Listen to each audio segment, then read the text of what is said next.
How and when the native populations arrived in North America is intriguing and is often debated in the puzzles of history. This is also true for the Dakota tribe. However, after arriving, they proceeded to develop a diversity of cultures, including such incredibly complex society as the Mound Builders. These were not people who were just hunters. They developed large centers supported by cultivated farms and prospered factory operations for pottery and trade over the miles of lakes and waters of Minnesota. Evidence of the Mound Builders can be seen in downtown Chaska at the Chaska City Square Park and in nearby St. Paul. Although it is debated that the Dakota ancestors descended from the Mound people, it is known that the area of Chaska had cultivation areas nearby and thus provided a great place to live. Foraging and hunting in our area, densely forested woods that stretched throughout Wisconsin and Minnesota, known as the Big Woods, attracted native populations, especially the Dakota tribes. The Big Woods were a sugar, maple, and basswood forest that covered all or part of south and central counties in Minnesota. Specialized tools of axes, gouges of ground wood, and chipped stone, plus mortals and pestles for crushing plant foods, aided the population in developing their way of life. This area may have also been the birthplace of the birch bark canoe, and certainly refining the craft of the canoe. Once available, the bark canoe opened up the otherwise impenetrable north woods as it converted the regions of lakes and streams into areas of commerce. The woodlands teemed with deer, bear, and moose, and in the grassy clearings at the southern and fringe areas of the lake areas, bison. The land offered rewards to her early occupants. The gathering of wild seeds and grasses was augmented in places by planting of beans, squash, and corn. Summer villages in and around Chaska offered maple, sugaring, and berry picking. Strapping makooks to their waist, blueberries, gooseberries, strawberries, and raspberries were picked. The berries were then dried whole on reed frames for use in the winter months. Cakes from raspberry paste were baked in the sun and then tied together for storage. Corn was dried and either stored for the kernels or ground to mush.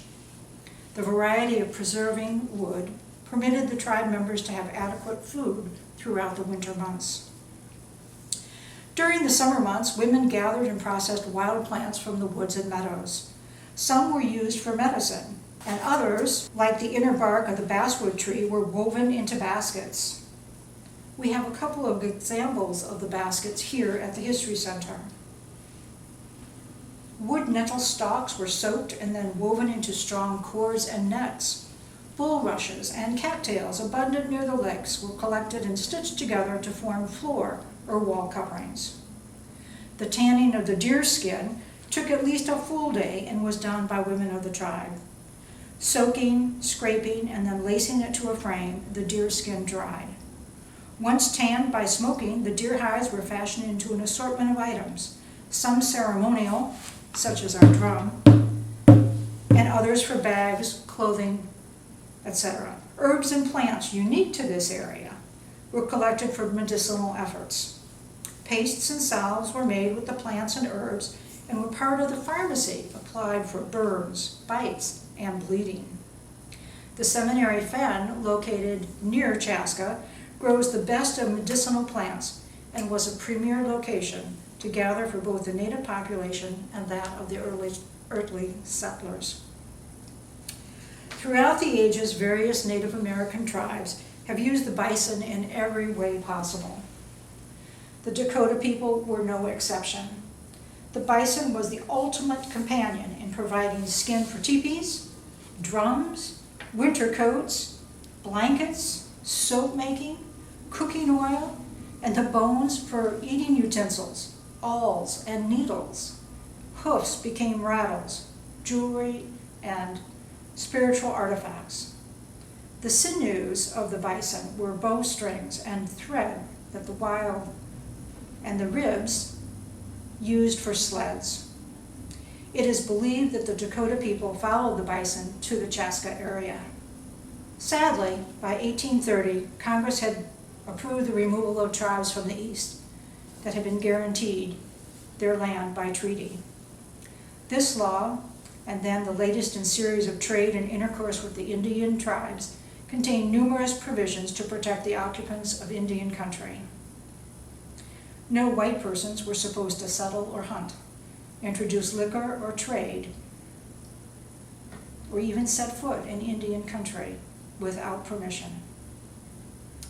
The flurry of expansion brought more than 1 million square miles under the American flag, and with clashes between troops and tribes, tribal country was on a path of non-existence.